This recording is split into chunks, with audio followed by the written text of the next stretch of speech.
This title is presented to you by Soundlibra.com. For more audiobooks like this, click the link in the description or visit our website at Soundlibra.com.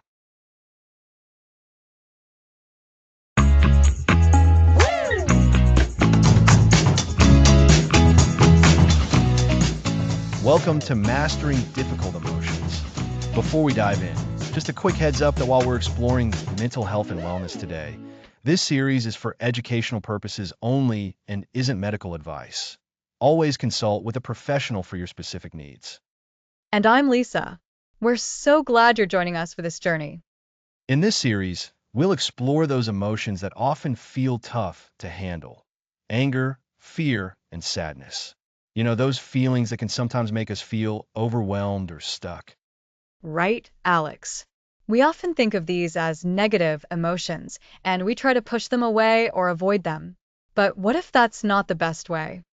Exactly, Lisa. That's the core philosophy of this series. We believe that difficult emotions aren't enemies. Instead, they are powerful messengers.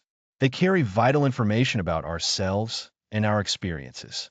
Think of them as an emotional compass guiding us. An emotional compass. I like that.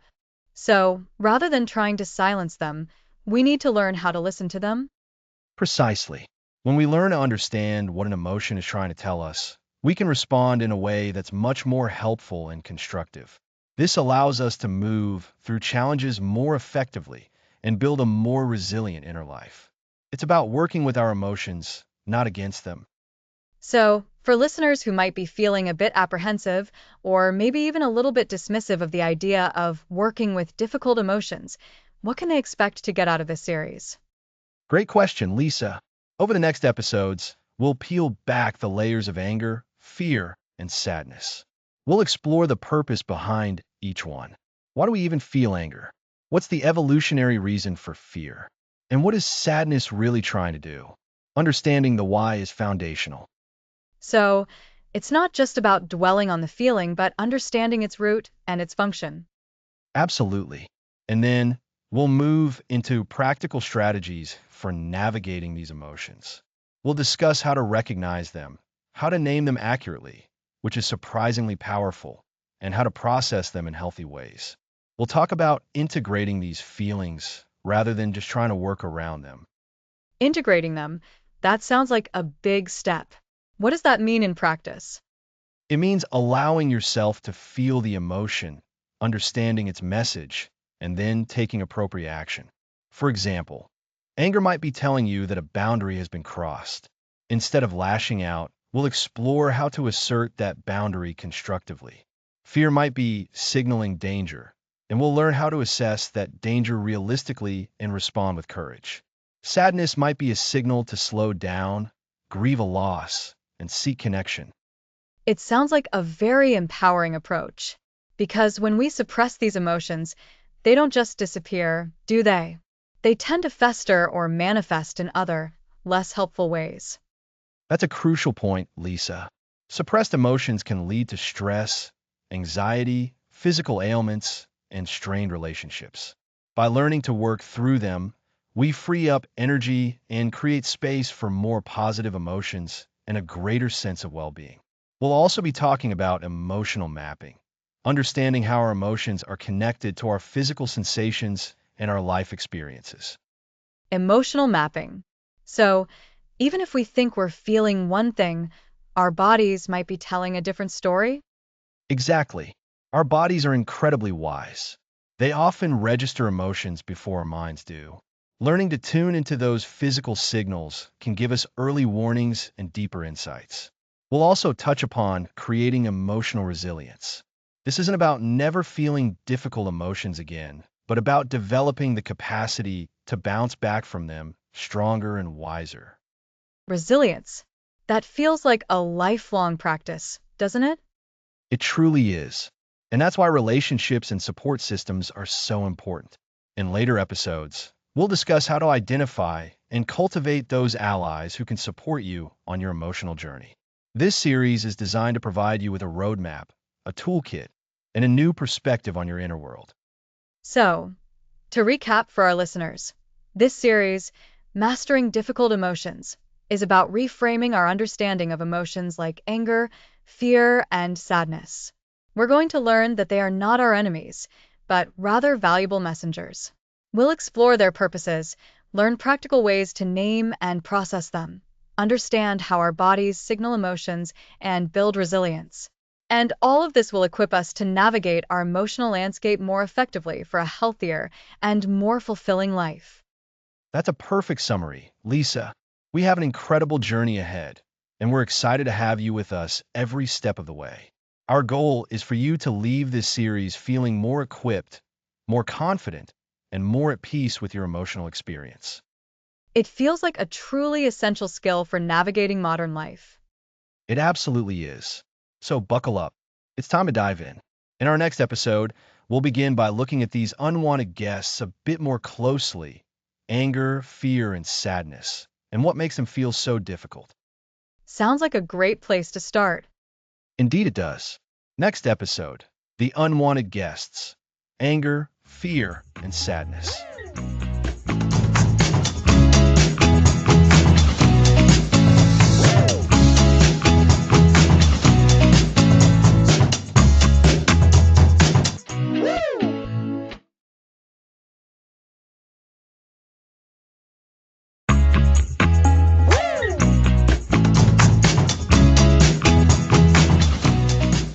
Welcome back. Last time, we introduced our emotional compass. Now let's tackle anger, fear, and sadness. These are the feelings many of us are taught to push away from day one. We learn that these emotions are problematic and should be avoided. Societal conditioning creates a habit of suppression. When we experience anger, fear, or sadness, our immediate reaction is often to shut it down. It's like we're trying to escort these guests right back out the door. But what happens when we do that? Does it really make them go away? When we try to ignore them, they don't disappear. They tend to get louder. Think of trying to hold a beach ball underwater. The moment you stop pushing, it springs back up with more force. So, instead of resolving the feeling, we're delaying it and the intensity can increase. What are common ways people try to suppress these emotions? With anger, people might lash out, become passive aggressive, or stuff it down, leading to physical tension. For fear, it often leads to avoidance. For sadness, the go-to reactions can be distraction or numbing.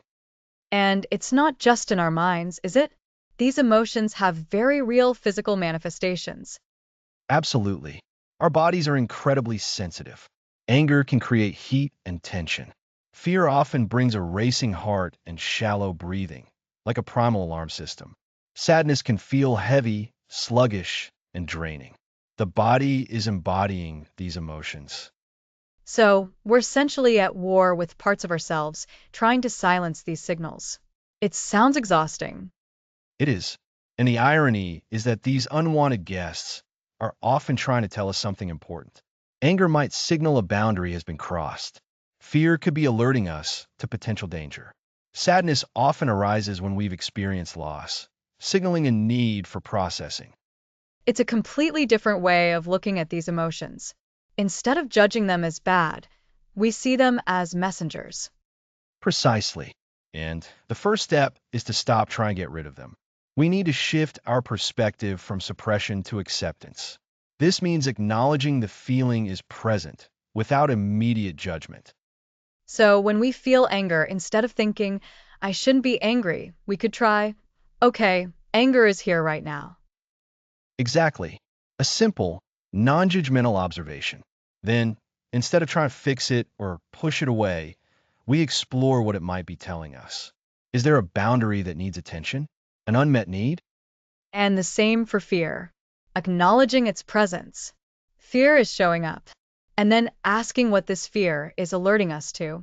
Is it a genuine threat or a familiar, but not necessarily present, danger? That's a key distinction.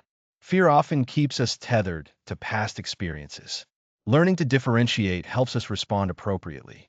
And for sadness, simply allowing ourselves to feel it without pressure can be healing. Sadness is often a signal that something needs to be processed. This sounds like a radical shift. We are so accustomed to escaping these feelings. It takes practice to even consider sitting with them. It absolutely does. But the foundation is this shift in perspective. We're moving from a model of emotional warfare to one of emotional engagement. We're learning to listen to our inner dialogue.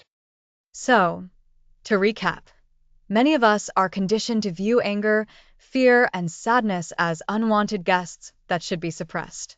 However, suppressing these emotions doesn't make them go away. It often intensifies them and leads to physical discomfort. These emotions are valuable signals that provide important information. The crucial first step is to shift from suppression to acceptance, acknowledging the presence of these feelings without judgment. Beautifully summarized, Lisa. This acceptance is the gateway to truly understanding and working with our emotions, transforming them from hindrances into powerful guides.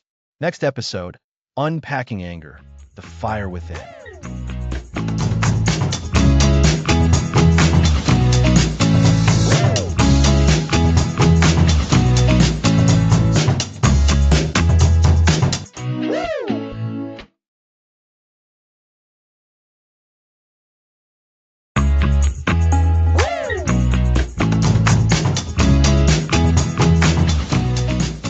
Welcome back. Last time, we introduced our emotional compass and explored anger, fear, and sadness. Today, we're diving into anger. Anger.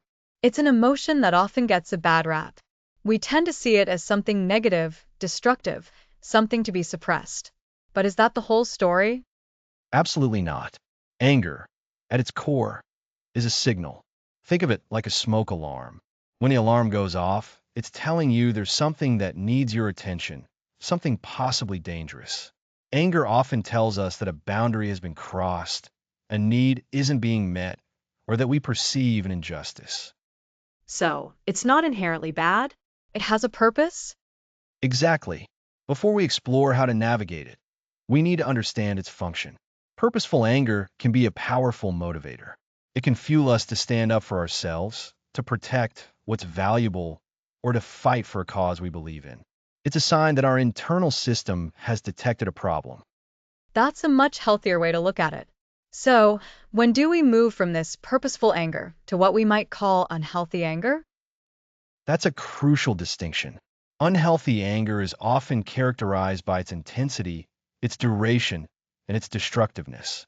It's when anger leads to actions that harm ourselves or others, whether physically, emotionally, or relationally. This type of anger can stem from deeply ingrained patterns, unmet childhood needs, or even from experiencing other emotions that we don't know how to express directly. That leads nicely into something you mentioned, anger sometimes masquerading as something else. Can you clarify that? Certainly, often, what appears as anger is actually a secondary emotion. Picture this. Someone cancels plans with you at the last minute without a good explanation. Your immediate reaction might be anger, a hot surge. But beneath that heat, there might be hurt from feeling unimportant or fear of rejection. The anger becomes a shield, a more socially acceptable or perhaps just more familiar way to express that underlying vulnerability. So, we feel hurt or fear, but it comes out as anger. It's like a protective outer layer. Precisely.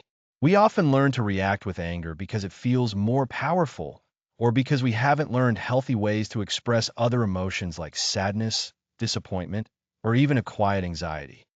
How can we begin to discern the difference? How do we know if we're truly experiencing anger or if it's something else hiding underneath?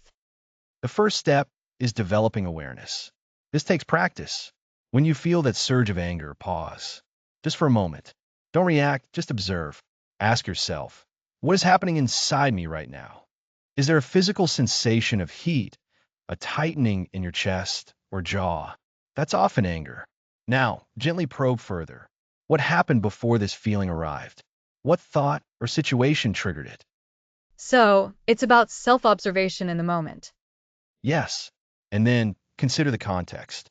Was there a clear violation of a boundary? Was there a sense of unfairness? If yes, it might be genuine anger.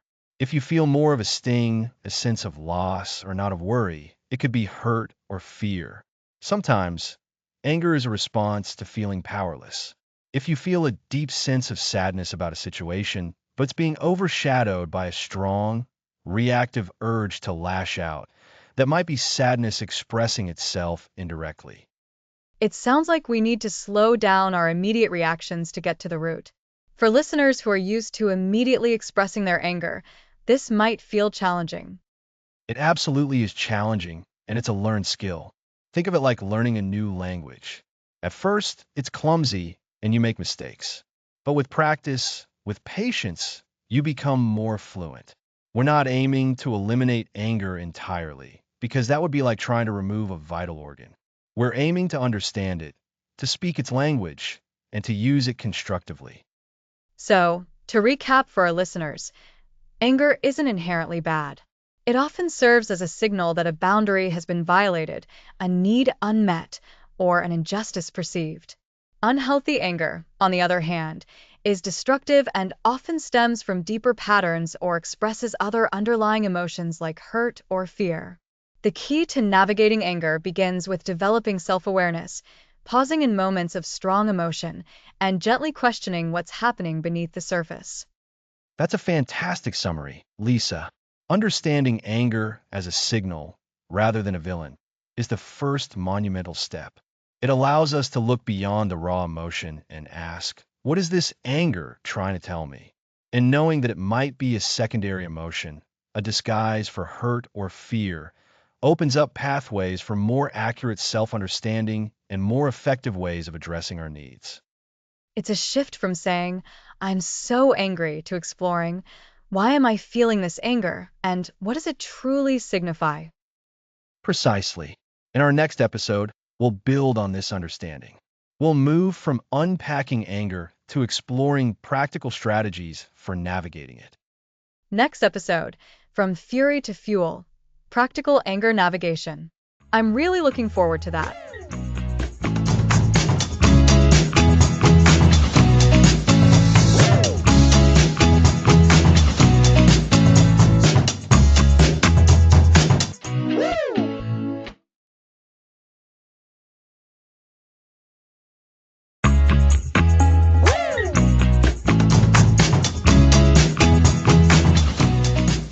Welcome back to Master Difficult Emotions. Today, we're going to talk about how to use that fire not to burn things down, but to fuel positive action. That sounds so empowering, Alex. Last episode, we learned that anger isn't inherently bad, it's a signal. But if we don't know how to handle it, that signal can become destructive. So, how do we take this powerful emotion and make it useful? That's the core question, Lisa. The first, and perhaps most crucial, step is what we call the pause. Remember how we touched on physical sensations earlier? Anger often starts as a physical alert, a tightening in your chest, a flush in your face. Before that physical sensation explodes into action, you need to create a space between the impulse and the response. A pause. That makes sense. It's like hitting a mental pause button before you say, or do something you might regret. But when you're feeling really angry, pausing can feel almost impossible. Your body is buzzing with energy. Absolutely. And that's why we practice it. It's not about suppressing the anger, but about diverting its immediate reactive energy. Think of it like a runaway train.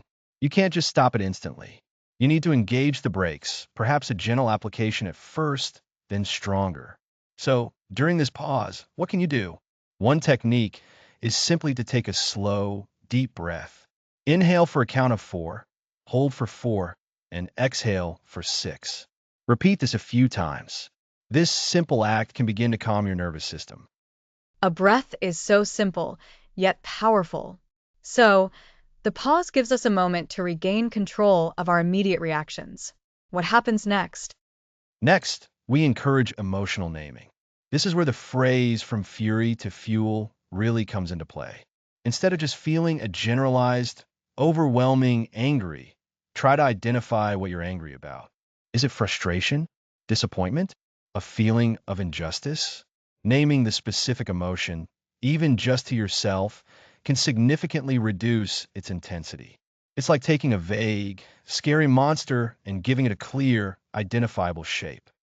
So instead of just thinking, I'm so mad, you might think, I'm mad because my colleague didn't finish their part of the report, and now I have extra work. Exactly. And that specific naming allows you to move towards constructive action. It helps you understand the underlying message of your anger. Often, anger is shouting that a boundary has been crossed or that a need isn't being met. So, once you've paused and named the emotion, you can ask yourself, what boundary needs to be reinforced? What need needs to be communicated? This is where anger can become a tool rather than a weapon. You can use it to advocate for yourself. Precisely. This moves us into assertive communication. Aggressive anger is about attacking others, while passive anger is about bottling up. Assertive anger is about clear, respectful communication of your feelings and needs. So, you might say, I feel frustrated when the report sections aren't completed by their deadlines because it creates a lot of pressure for me to finish on time. Can we discuss how to ensure this doesn't happen again? That's a perfect example. It's direct, it explains the impact, and it opens the door for a solution, rather than just placing blame. It's about expressing your truth without attacking. Right. And it's important to remember that this is a skill, and like any skill, it takes practice. We're not expecting perfection overnight. There will be times when the anger still feels overwhelming. In those moments, it's okay to step away. If a conversation is escalating, it's perfectly acceptable to say, I need a few minutes to calm down before we continue this discussion. Giving yourself permission to disengage when needed. That's powerful self-care disguised as conflict management. It is. And as you practice pausing, naming, and communicating assertively, you might start to notice subtle shifts. Anger might feel less like a blazing inferno and more like a warm, steady flame that can illuminate your path. It becomes information, not an obstruction. Remember, this is about transforming that raw, powerful energy of anger into something productive that serves your interests and your well-being.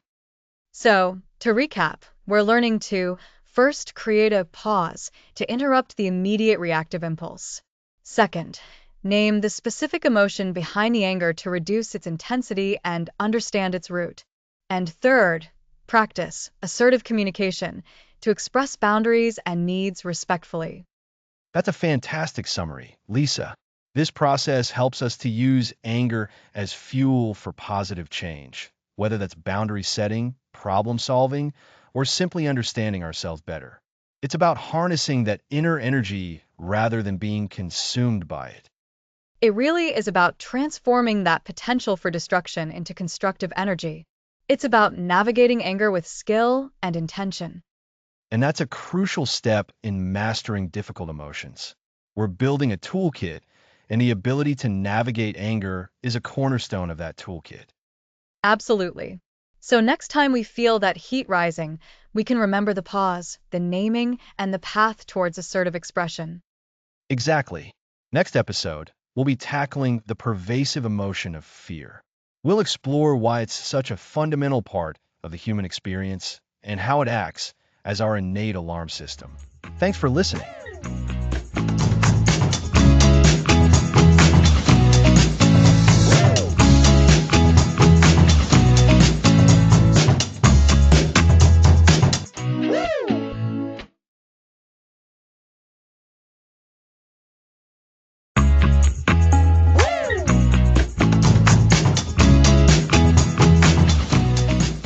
Welcome back to Master Difficult Emotions. Last time, we explored anger and how to transform its fiery energy. Now, we're stepping into the shadow of fear to understand our innate alarm system. Fear. It's such a powerful emotion. It can freeze us or make us run. I'm really curious to unpack this one. Absolutely. Fear is fundamental to our survival. If our ancestors didn't feel fear when they saw a predator, they wouldn't have survived. Fear is like an ancient internal alarm system designed to protect us from danger. It's hardwired into our biology. So, it's not inherently bad. It's actually a helpful mechanism. Exactly. It's a survival mechanism. When we perceive a threat, our body goes into a fight or flight response. Our heart rate increases, our breathing quickens, our senses sharpen. This is all fear's way of preparing us to either confront the danger or escape it. It's a built-in alert system for potential harm. That makes sense. It's like a smoke detector for our lives. But sometimes it feels like the alarm is going off when there's no fire. That's a perfect analogy. And that leads us to the different phases of fear. We have acute fear, which is that immediate, sharp response to a clear and present danger. This is the fear that makes you jump back from a moving car or run from a barking dog. It's usually short-lived and tied to a specific event. Right. You see the danger, you feel the fear, and once the danger is gone, the feeling fades. Precisely. But then we have chronic fear, which is often what we experience as anxiety. This is where the fear alarm is ringing more persistently, even when there's no immediate threat. It's driven by worries about the future, past experiences, or a general sense of unease. This is the fear that can keep us up at night, replaying scenarios or anticipating problems. Oh, that's definitely my relatable fear. The one that whispers what ifs constantly. It can feel so overwhelming. So, how does this alarm system manifest in our bodies and minds? It manifests in many ways. Physically, you might experience a racing heart, sweating, trembling, shortness of breath, or a knot in your stomach. These are all physical signals that your body is on high alert. Mentally, fear can lead to a narrowed focus. We tend to only see the threat, blocking out other possibilities. It can also make it hard to concentrate or make decisions. It sounds like it hijacks your whole system. It really does. And this is why understanding fear is so crucial. For a long time, we've been taught to suppress fear, to ignore it, or to see it as a sign of weakness. But what if we reframed it? What if we started to see fear not just as a signal to flee, but as an indicator of where potential growth lies? An indicator of growth? That's a really interesting perspective. How does that work? Think about it. Most of the time, when we feel fear, it's because we're stepping outside our comfort zone.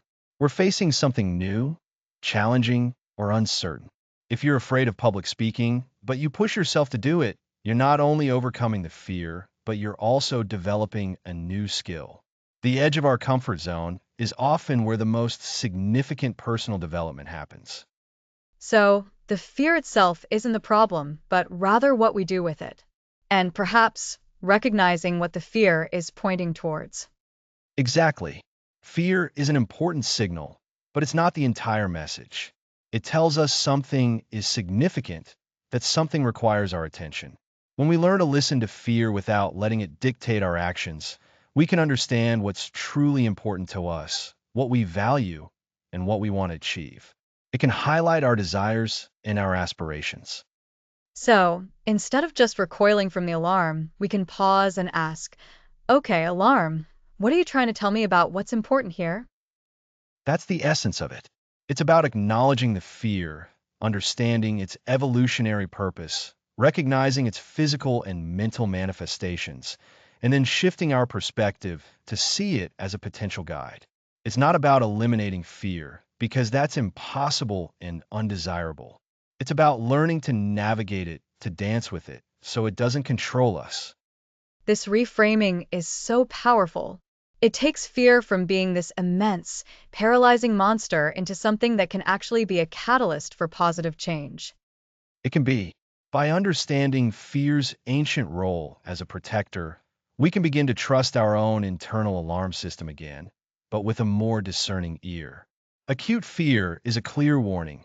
Chronic fear, or anxiety, often signals areas where we might need to explore, adapt, or grow. It's a signal, not a stop sign. So, to recap what we've covered, fear is a survival mechanism, our innate alarm system, that prepares us for danger with a fight or flight response. It can manifest as acute fear in immediate threats or chronic fear, like anxiety, related to worries and the unknown. And importantly, we've introduced the idea that fear, while uncomfortable, can also be an indicator of potential growth. It highlights what's significant and pushes us beyond our comfort zones to learn and develop. It's a complete shift in how I've always thought about fear. Thank you, Alex. I'm ready to explore how we can actually work with this understanding next time. Wonderful. So, next episode, we'll be diving into practical strategies for befriending the unknown, working with fear.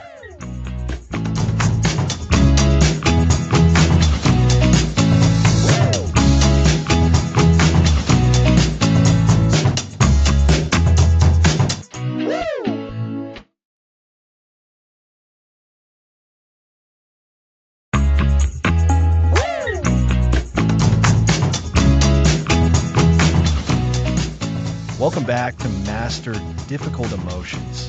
Last time, Lisa, we really dug into the nature of fear, understanding it as our body's ancient alarm system. That's right, Alex. We learned how fear isn't inherently bad. It's designed to alert us to danger and protect us. But the challenge, as we often find, is when that alarm system seems to be going off when there's no real fire. Precisely. And that's where today's episode comes in. We're going to focus on how to actually work with these feelings of fear, how to befriend that unknown without letting it paralyze us. So, our topic today is befriending the unknown, working with fear. That phrasing is so helpful, Alex. Befriending fear. It makes it sound less like an enemy to be vanquished and more like, well, a companion we need to understand. Exactly. So, first things first, how do we even begin to acknowledge fear without immediately trying to push it away? Because that's a very natural human reaction, isn't it? Oh, absolutely.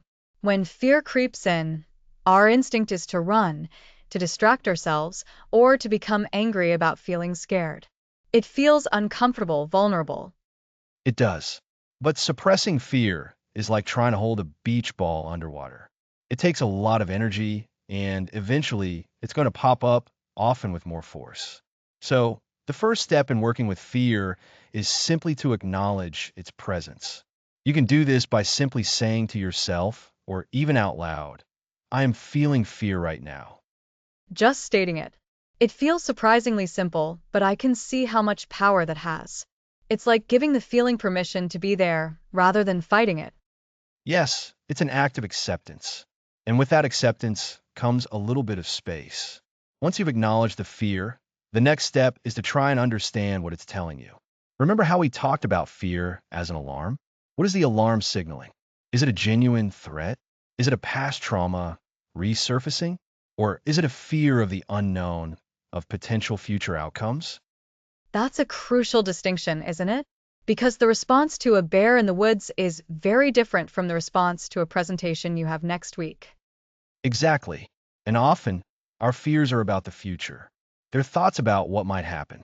And it's important to differentiate between rational fears, which are based on a real and present danger, and irrational anxieties, which are often exaggerated worries about unlikely events. So, how do we do that differentiation? How do we listen to the alarm and determine if it's warning us about a real danger or just making something up? It involves a bit of gentle inquiry. You can ask yourself questions like, what is the worst that could realistically happen here?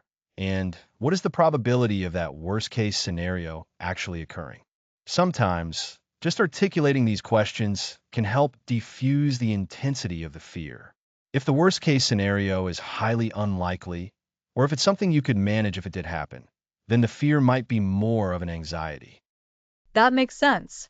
It's like taking that overwhelming, undefined feeling of dread and breaking it down into smaller, more manageable pieces. And then you can assess each piece. Precisely. And once you've acknowledged and begun to understand your fear, we can move towards a technique called controlled exposure, or what some might call approaching the edge. This isn't about throwing yourself into terrifying situations, but rather about gradually and safely engaging with the things that trigger your fear. Controlled exposure. That sounds a little daunting. How do we do that in a way that doesn't make the fear worse? The key is gradual. Imagine you're afraid of public speaking. You wouldn't jump straight onto a TED Talk stage. Instead, you might start by practicing your speech in front of a mirror. Then, maybe in front of a trusted friend. Then, a small group of friends. Each step is slightly more challenging, but still within your comfort zone, or just at the edge of it. So, you're building your confidence with each small success. You're proving to yourself that you can handle little bits of the uncomfortable feeling. Exactly. And through this process, you're learning that the feared outcome often doesn't materialize, or if it does, it's not as catastrophic as your mind might have predicted. You're retraining your brain's alarm system. You're showing it that it's safe to be in that situation. This naturally leads us to another important aspect: preparation. Preparation. That feels like the antidote to the fear of the unknown, doesn't it? When you feel you're prepared, the unknown doesn't seem quite so unknowable. It's a powerful tool. Preparation can take many forms. It can be gathering information about a situation that makes you anxious.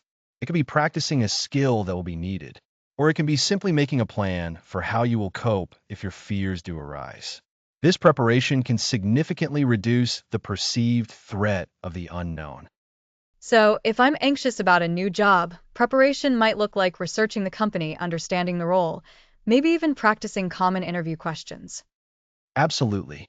And this proactive approach shifts your mindset from one of victimhood, where fear controls you, to one of agency, where you are actively managing your response. It's about building your capacity to deal with whatever comes your way. Remember, fear is a signal, and like any signal, it can be interpreted. By learning to interpret it accurately and taking small, brave steps, we can move from being paralyzed by fear to using it as a guide. This is so valuable, Alex. So, to recap for our listeners, we start by acknowledging and accepting our fear without judgment.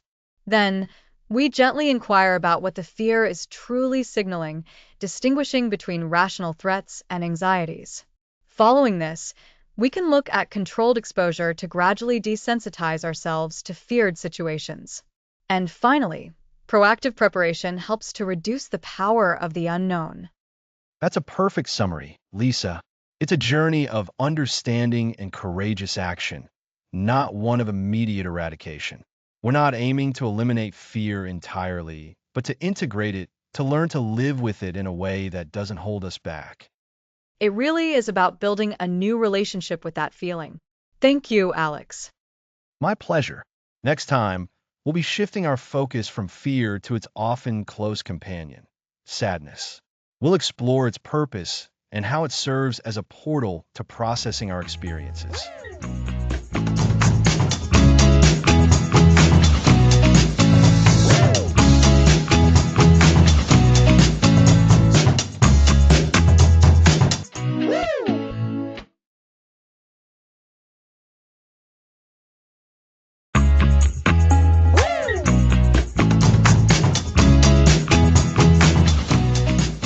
Welcome back to the Emotional Compass.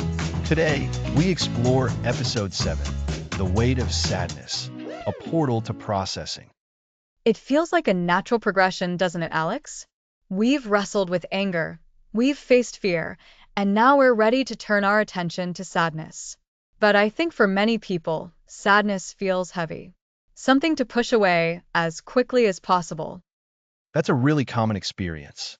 We're going to reframe sadness, not as a sign of weakness, but as a vital human experience. It's a natural response to loss, to disappointment, to change, and understanding its purpose can unlock a path towards healing and growth. So, instead of seeing sadness as a problem to be solved, we're looking at it as a signal? Exactly. Think of it this way.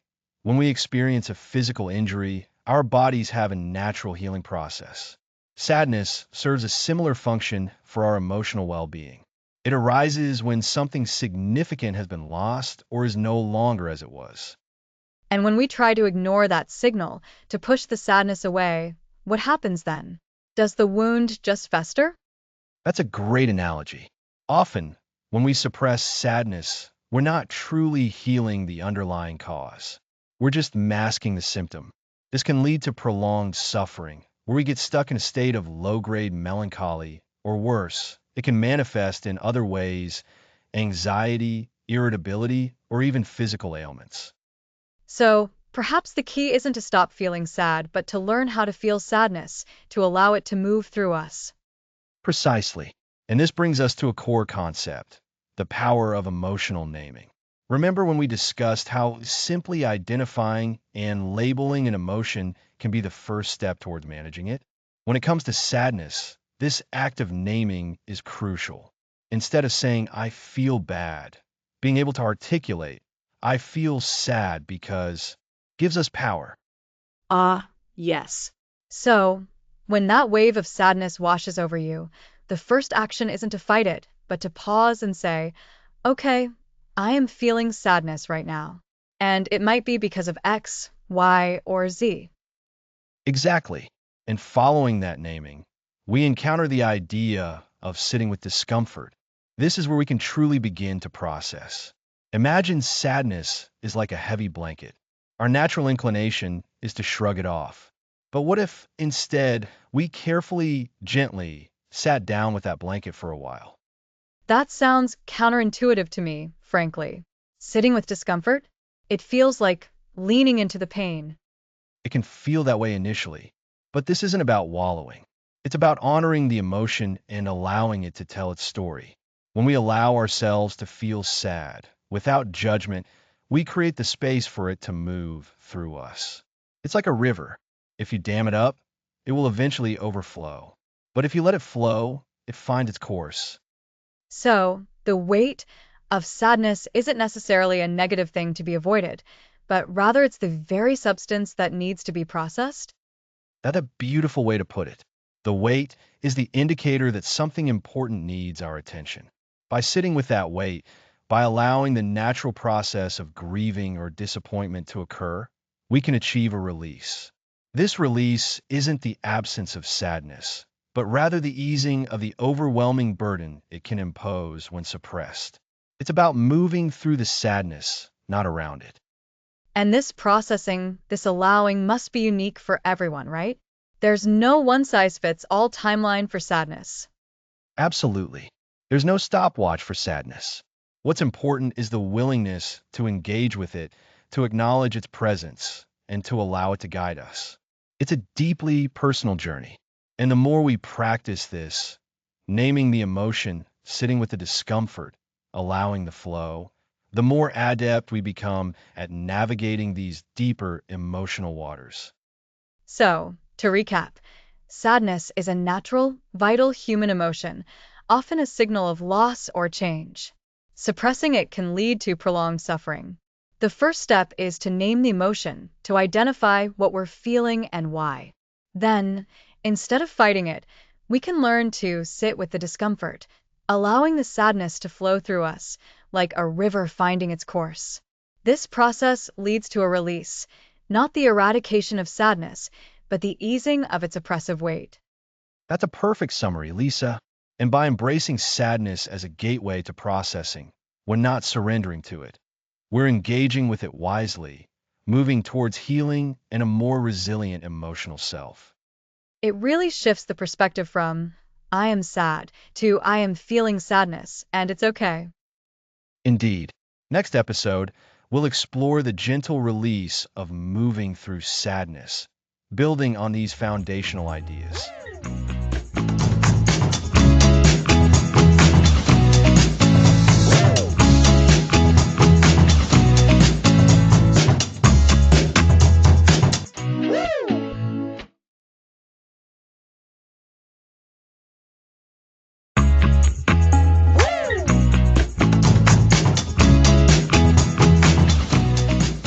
Welcome back to Master Difficult Emotions. Last time, we explored sadness as a portal to processing our experiences. Today, we're focusing on navigating that weight with a gentle release, moving through sadness.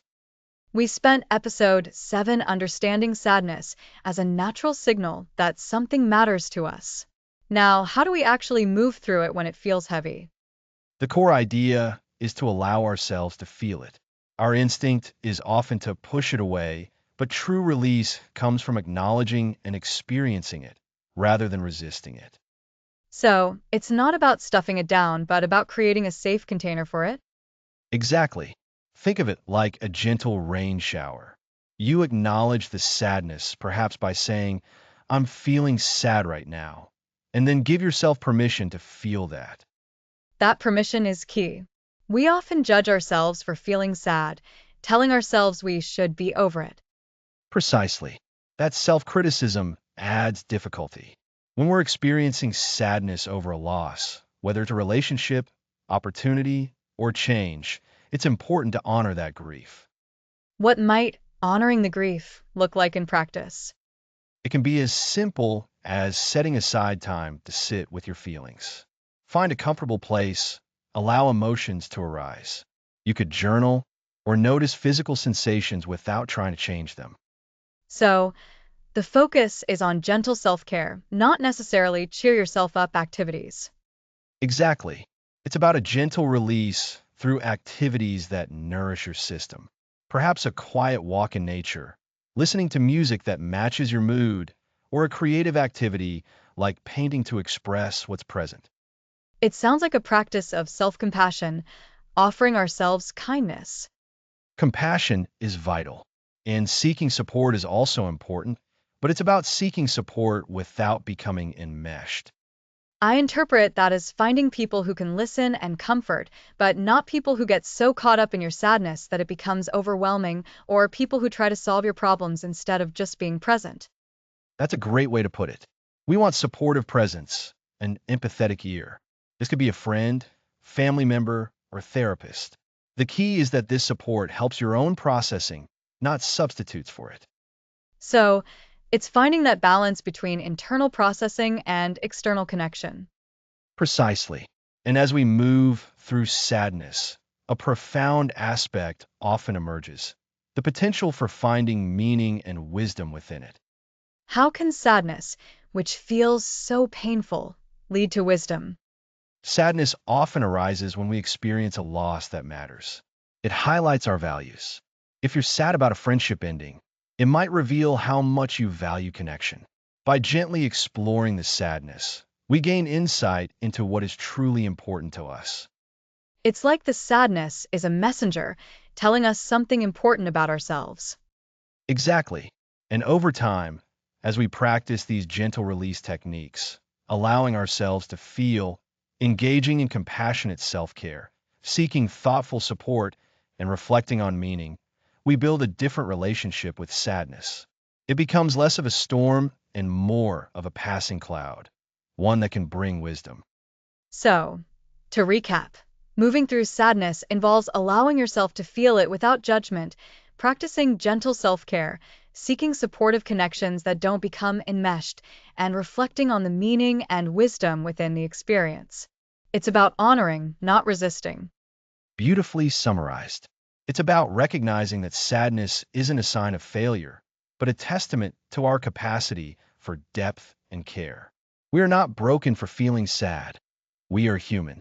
And by navigating it gently, we integrate its lessons and emerge with a deeper understanding of ourselves. Thank you, Alex. That feels like a very hopeful and actionable approach. Thank you.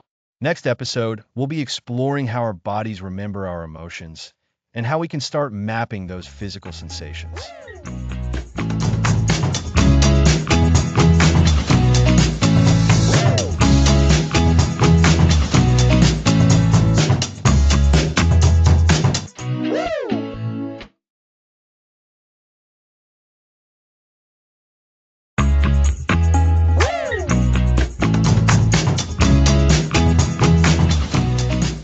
Welcome back.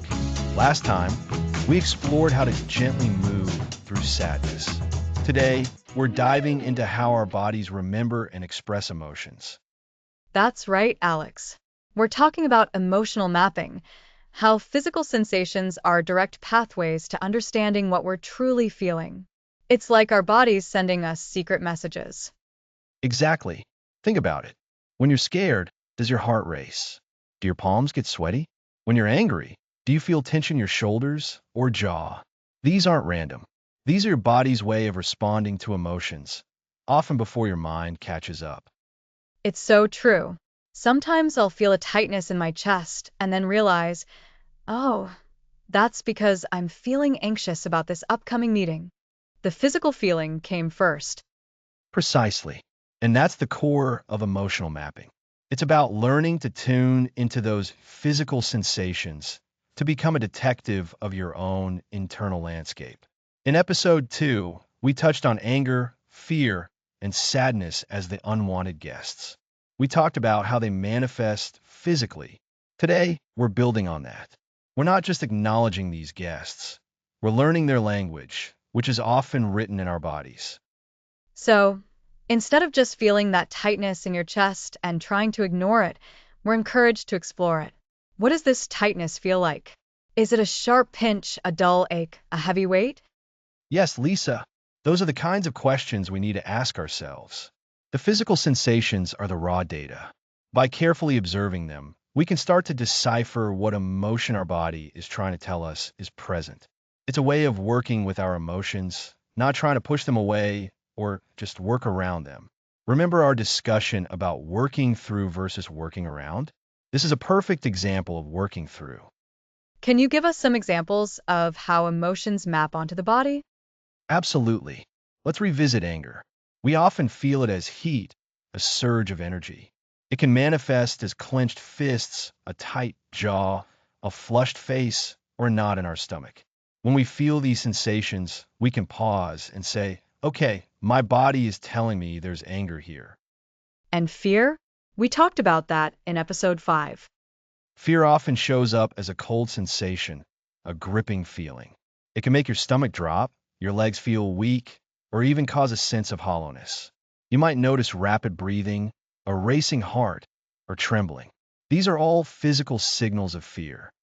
And sadness, which we discussed in the last episode. Sadness can feel like a heaviness, particularly in the chest or throat. You might experience a lump in your throat, a feeling of fatigue or lethargy, a slowing down of your body. Sometimes it's a dull ache. So, when you feel that profound weight, that can be your body signaling sadness. It's fascinating how consistent these patterns can be. So, the practice for today is essentially to become more aware of these bodily sensations when we're experiencing strong emotions. Exactly. The first step in emotional mapping is simply paying attention. When you notice a feeling, instead of immediately labeling it, try to go to your body. What do you feel it? What texture does it have? Is it hot or cold? Tight or loose? Pulsing or still? Does it move? It sounds like mindfulness, but specifically focused on the physical manifestations of our emotions. It is very much like mindfulness, but with a specific intent to understand the emotion itself through its physical language. When you can identify the physical sensation, you can then start to connect it to specific emotions.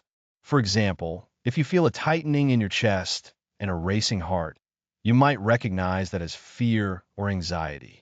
If you feel a hot flush and tension in your shoulders, that's likely anger. And the benefit of this is that it gives us a more direct and often less judgmental entry point into our emotional experience. It's harder to argue with a physical sensation than with a complex thought. That's a crucial point, Lisa. When we lead with the body, we bypass some of the mental narratives that can distort our understanding of emotions. The body's response is often more primal and direct. It's telling you something is happening here that requires attention. So, let's recap the core idea.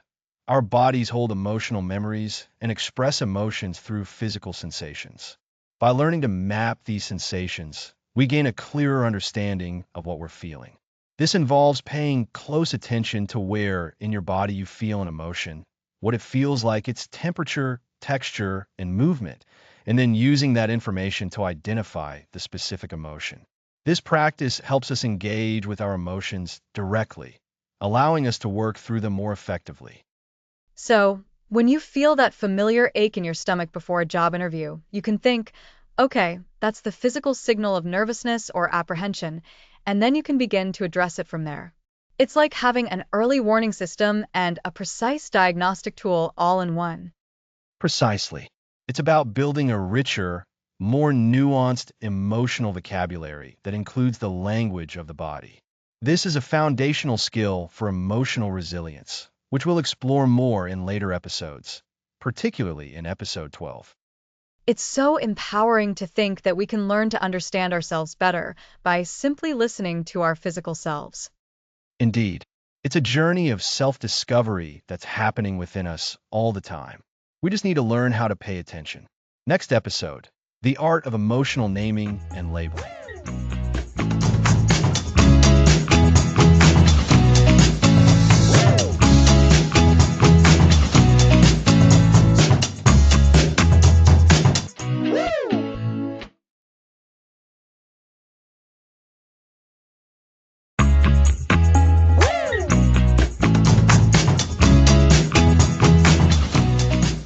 Emotional naming and labeling can dramatically shift our experience.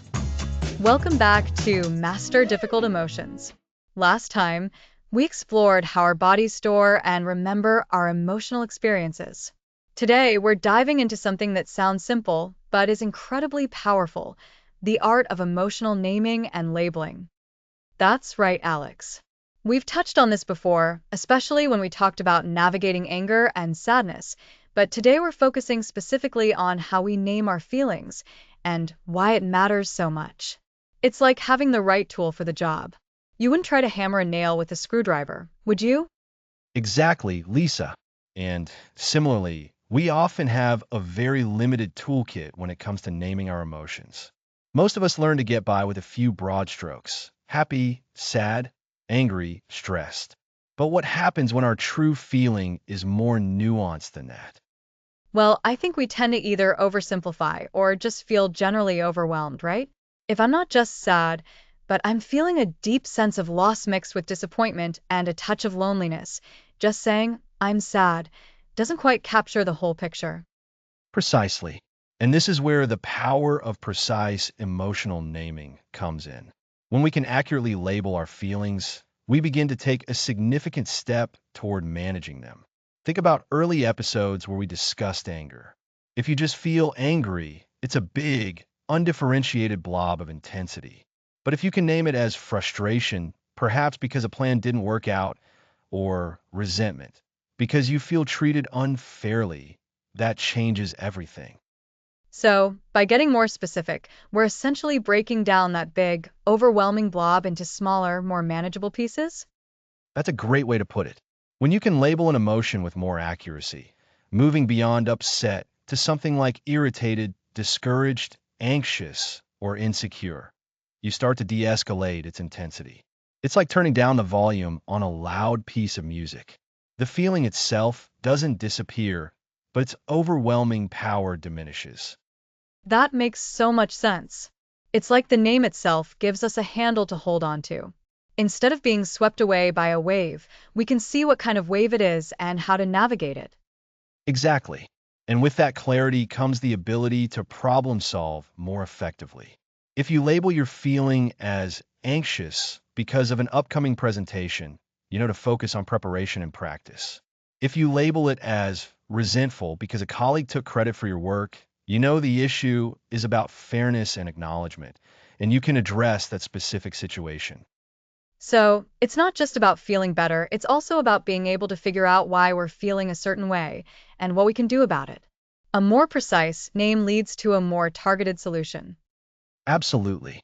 And this precise labeling is built upon having a rich emotional vocabulary. Many of us simply haven't been taught the words. We might feel a pang of something complex, a mix of relief and guilt, but we don't have a word for it. Like that feeling when you finally get a difficult task done, but you also feel relieved that you don't have to think about it anymore, and maybe a little guilty that you procrastinated? There's a specific word for that in some languages, but not commonly in English. There are many such feelings, and the first step to building this richer vocabulary is to simply become more aware and curious. When you notice an emotion, pause.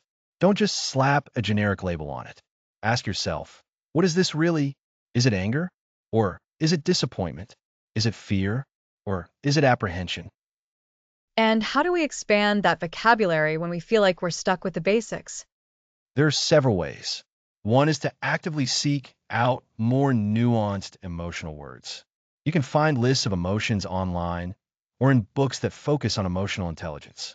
Think of it like learning any new skill. You need the right terminology. So, I could intentionally look up synonyms for sad or angry and see which ones resonate with my current feeling. Precisely. And when you encounter a new word, try to connect it to an experience you've had.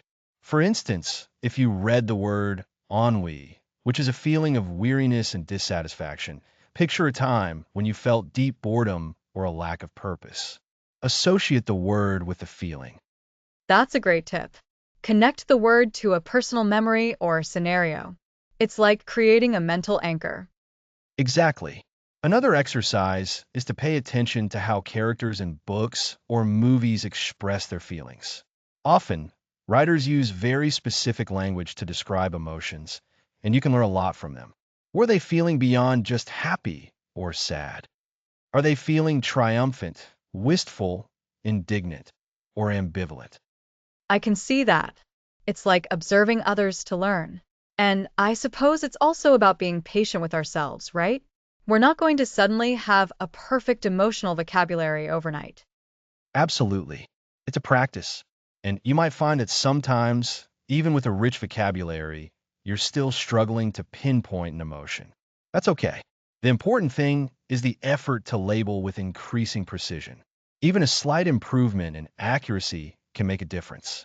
Remember when we discussed the body remembering our emotions? Knowing what we're feeling helps us understand why our body might be reacting a certain way. So, to recap for our listeners, accurately naming our emotions is crucial because it helps us de escalate their intensity, gain clarity, and problem solve more effectively. We can expand our emotional vocabulary by actively seeking out new words, connecting them to personal experiences, and observing nuanced emotional expressions in storytelling. That's a perfect summary, Lisa.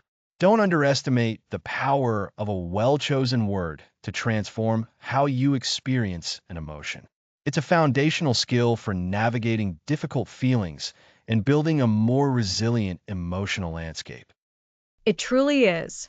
So, in episode 11, we'll be talking about how to integrate all these pieces we've learned, working through our emotions versus just trying to work around them. Excellent. That's episode 11, Integrating the Pieces.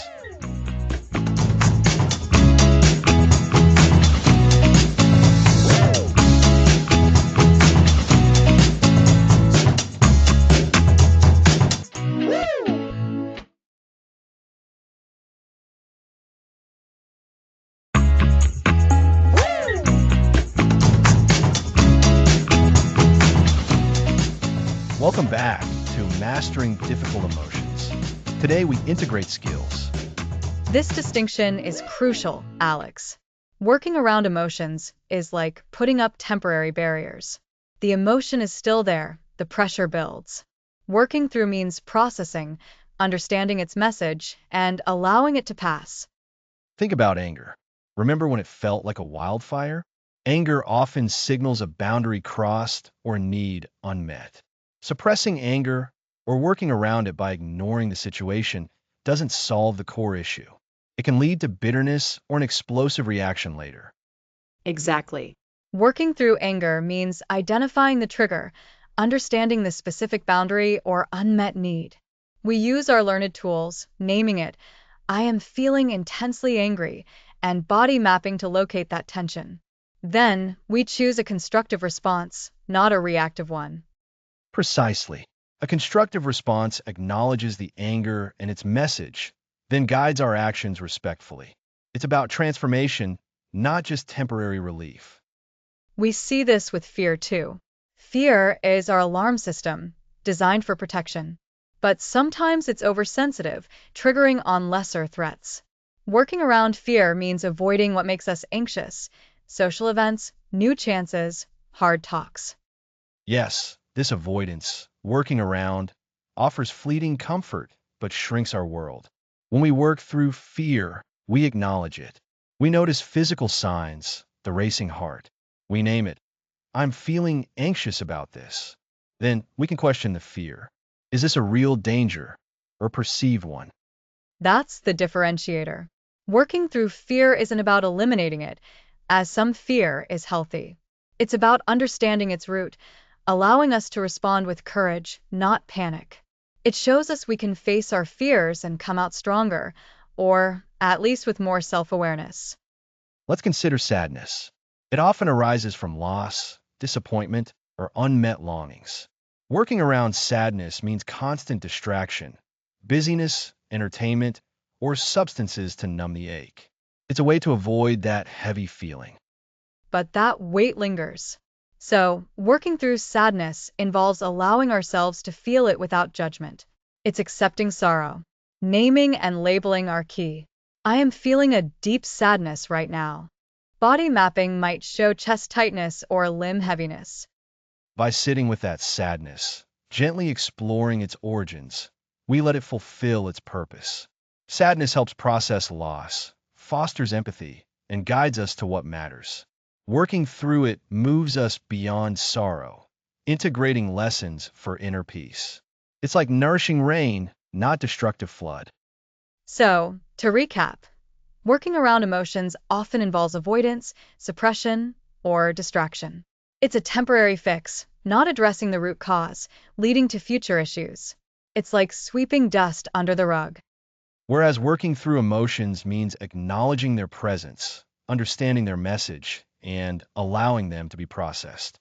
This is where naming, body mapping, and understanding emotion purpose empower us toward true integration and growth. Remember our discussion on emotional mapping? That's a fantastic tool for working through. It shows what we feel and where it resides in our body, creating a tangible connection for authentic processing. And when we can name an emotion like, I feel disappointed, we've already stepped towards working through it, rather than just feeling vague unease.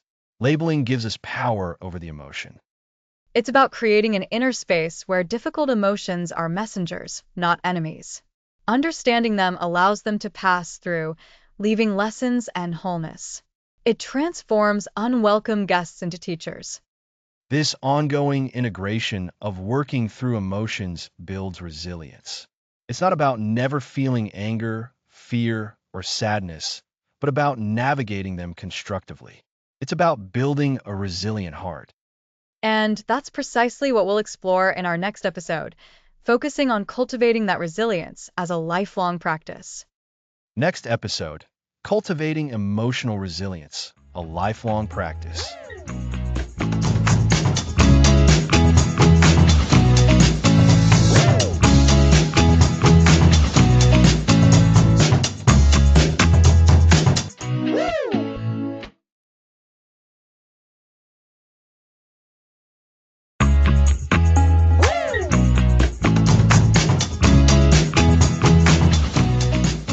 Welcome back. Today we're focusing on cultivating emotional resilience. That's right, Alex. Over the past episodes, we've learned that difficult emotions aren't monsters to be slayed, but signals to be understood. We've explored practical ways to deal with anger, to face our fears, and to move through sadness. It's all about developing a healthier relationship with our inner world, not about pretending those feelings don't exist. Exactly, Lisa. And emotional resilience is the cornerstone of this healthier relationship. It's not about never feeling bad. It's about our ability to bounce back when we do. Think of it like a strong tree in a storm. The wind might bend the branches, but the roots hold firm, allowing the tree to weather the tempest and stand tall again. Resilience is our inner rooting system for navigating life's challenges. I like that analogy, Alex. So, how do we strengthen these inner roots? Where do we start building this resilience? We start with self-awareness, which we've touched on throughout the series. It's about consistently checking in with ourselves. What am I feeling right now? What triggered this? This honest self-observation allows us to recognize patterns and understand our emotional landscape better. It's like having a personal weather report for your internal climate. So, when we feel that familiar tug of anxiety or the heat of anger rising, instead of immediately reacting, we pause. We ask ourselves, what's happening internally? Precisely. And this awareness naturally leads us to another crucial element, self-compassion. When we're feeling down or overwhelmed, It's easy to be our own harshest critic. We tell ourselves we shouldn't feel this way, or that we're not strong enough. But resilience isn't built on self-judgment. It's built on kindness towards ourselves. Self-compassion. I remember us talking about this. It's about treating ourselves with the same understanding and kindness we'd offer a dear friend going through a tough time. Yes, when you're struggling with difficult emotions, acknowledge that pain is part of the human experience. Remind yourself that everyone faces challenges. And then, offer yourself words of comfort and support. Imagine a gentle hand placed over your heart, a silent message of "it's okay, you're doing your best." This practice of self-soothing is incredibly powerful. That feels so much more sustainable than trying to force ourselves to be happy all the time. It's about accepting where we are and offering ourselves grace. Absolutely. And building on self-awareness and self-compassion is our ability to regulate our emotions. This isn't about suppressing them, as we've discussed, but about maintaining balance. It involves having a toolbox of strategies to help us when an emotion becomes overwhelming. Right. Things like deep breathing, mindfulness exercises, or even just taking a short walk to clear our heads. These are the practical tools we learn to use. Exactly. And remember the art of emotional naming and labeling we covered? Knowing precisely what you're feeling. For example, distinguishing between frustration and outright rage gives you more power to choose your response. It's like having a precise map rather than just a vague sense of direction. This precision aids in regulation. So, awareness, self-compassion, and emotional regulation. These seem like the core pillars for building resilience. They are indeed. And a vital part of resilience is also about perspective taking. When faced with a difficult situation, it helps to step back and look at the bigger picture. Is this challenge truly insurmountable, or is it a temporary hurdle? Can I learn something from this, even if it's painful right now? This shift in perspective can dramatically alter our emotional response. It's like zooming out from a single, intense point of focus to see the entire landscape. That often makes the immediate problems seem less daunting. Precisely. And this brings us to acceptance, not a passive surrender, but a clear-eyed recognition of what is. When we fight against reality, we expend a lot of energy and create more suffering. Acceptance, on the other hand, frees up that energy, allowing us to respond constructively from a place of groundedness. So, it's about acknowledging the situation as it is and then deciding how to move forward from that point, rather than being stuck wishing things were different. You got it. And finally, a critical component of resilience is continuous learning and adaptation. Life is always changing, and our emotional responses need to evolve with it. This series has given us many tools and insights, but true resilience comes from regularly practicing these techniques, reflecting on what works for you, and continually refining your approach. It's a journey, not a destination then. We don't suddenly become resilient.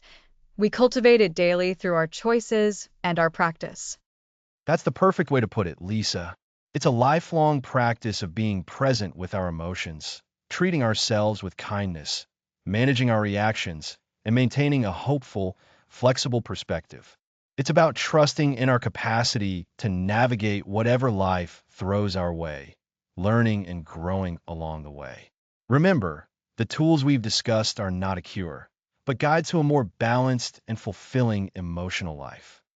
So, to recap this episode, cultivating emotional resilience means fostering ongoing self-awareness, practicing self-compassion, developing emotional regulation skills, taking a broader perspective, embracing acceptance, and committing to continuous learning and adaptation. It's about building that strong inner core that helps us weather the storms. Indeed. And this brings us to the close of episode 12. We've covered a lot of ground in this series, exploring the depths of difficult emotions and equipping ourselves with strategies to navigate them. Our next episode will focus on finding allies and resources to support us on this ongoing journey of emotional well-being. Next episode, finding your allies, support systems, and further learning.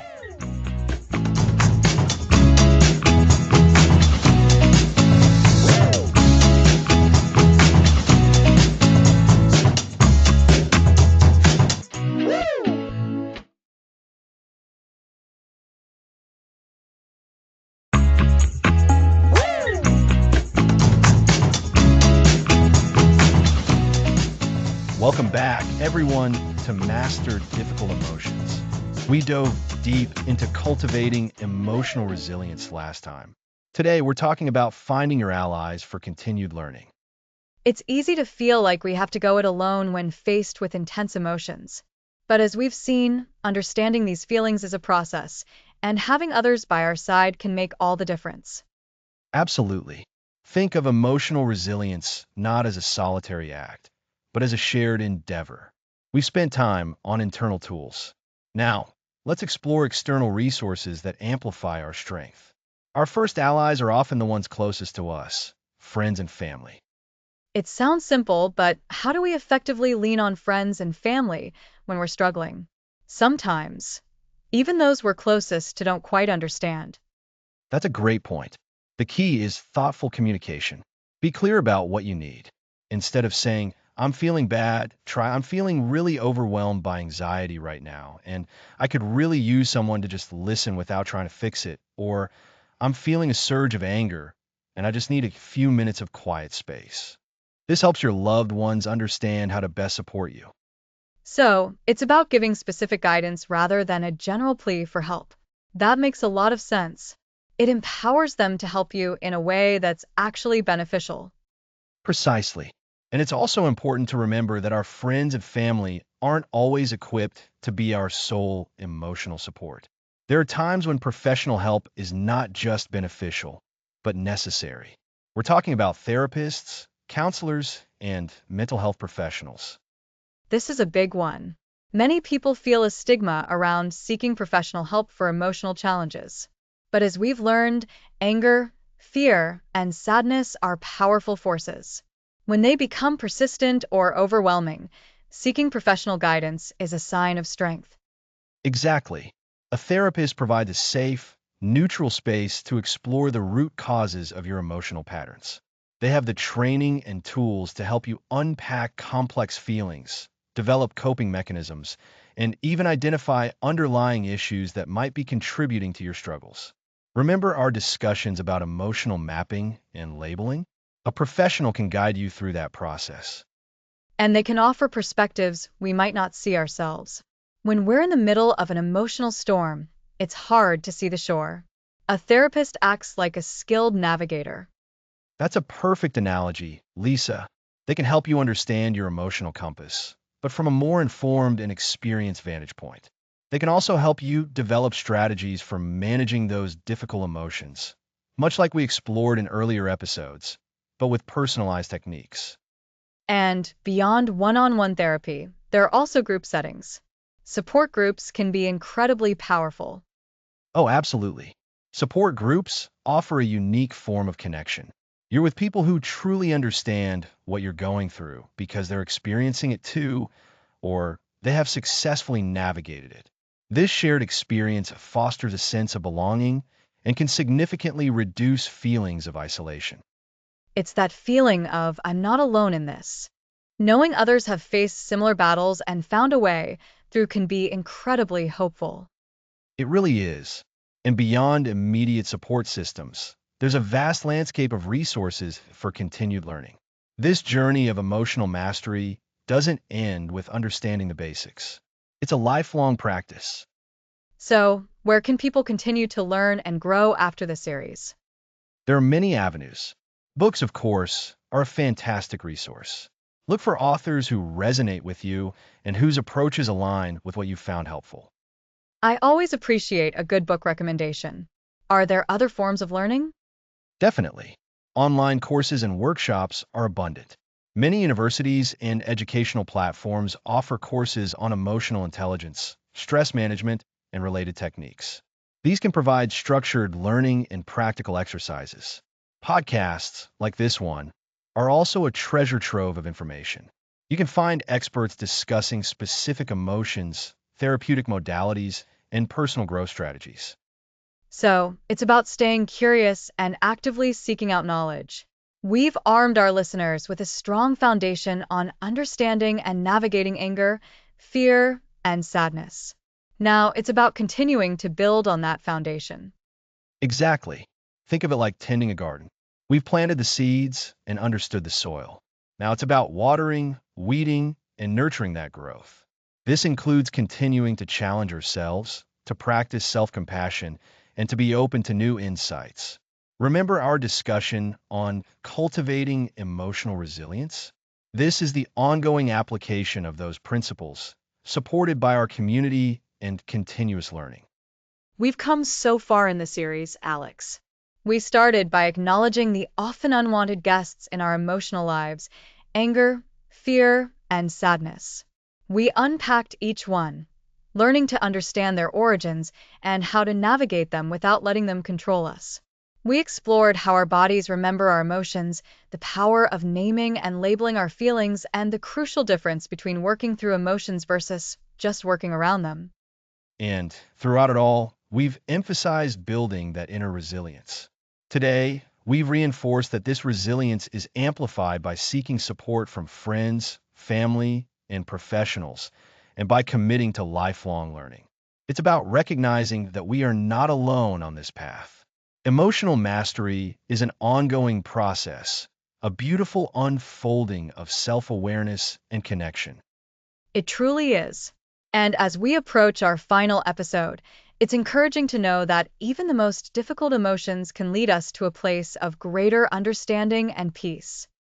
Next episode, The Resilient Heart, a new emotional landscape.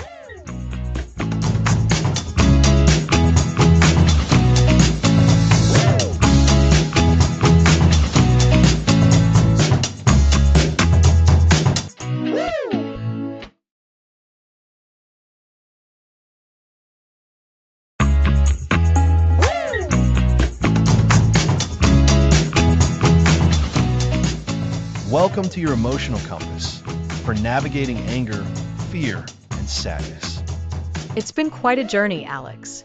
We started by seeing emotions like anger, fear, and sadness as unwelcome guests. But over these episodes, we've learned to understand them, work with them, and even see them as valuable guides. Exactly, Lisa. We spent time unpacking anger, seeing it not just as a destructive force, but as a signal that our boundaries might be crossed. Remember how we talked about anger as fuel, a powerful energy that can be redirected? Yes, and then we moved on to fear, that alarm system that alerts us to potential danger.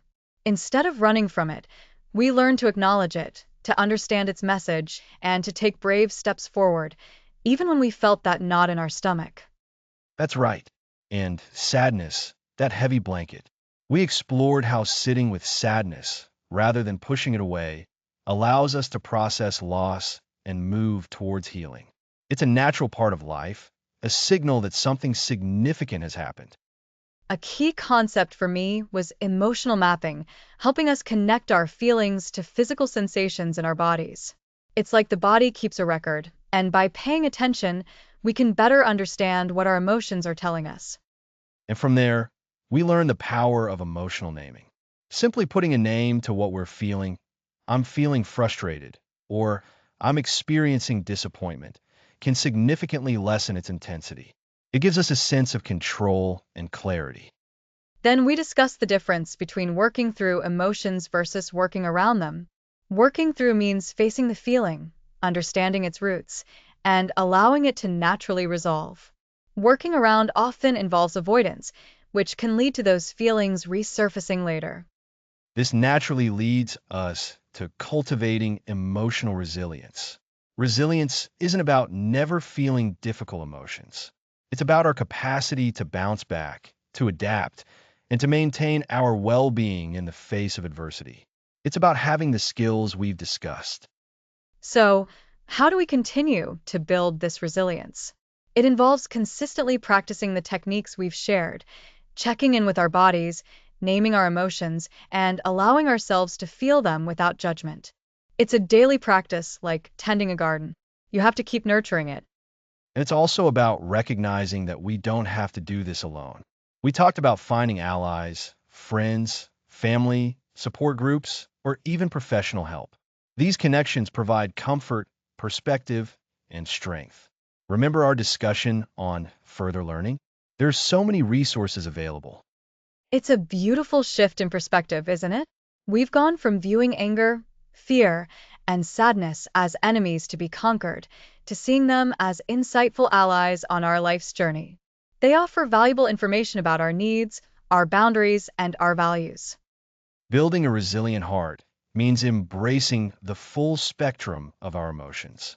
It means understanding that discomfort is not danger, and that processing difficult feelings leads to growth and a deeper connection with ourselves and others. So, to recap this entire series, we've learned that difficult emotions are normal and informative.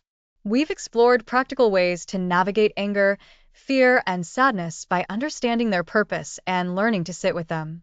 We've emphasized the importance of body awareness, clear emotional labeling, and the crucial difference between working through emotions versus merely avoiding them. We've also highlighted how to build lasting emotional resilience through consistent practice and the support of others. This journey is ongoing. The tools and insights you've gained are now part of your emotional compass.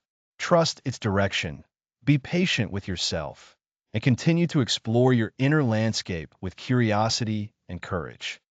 Thank you for joining us on this journey through the emotional compass. We hope you feel more equipped and empowered to navigate your emotions. Thanks for listening to the series.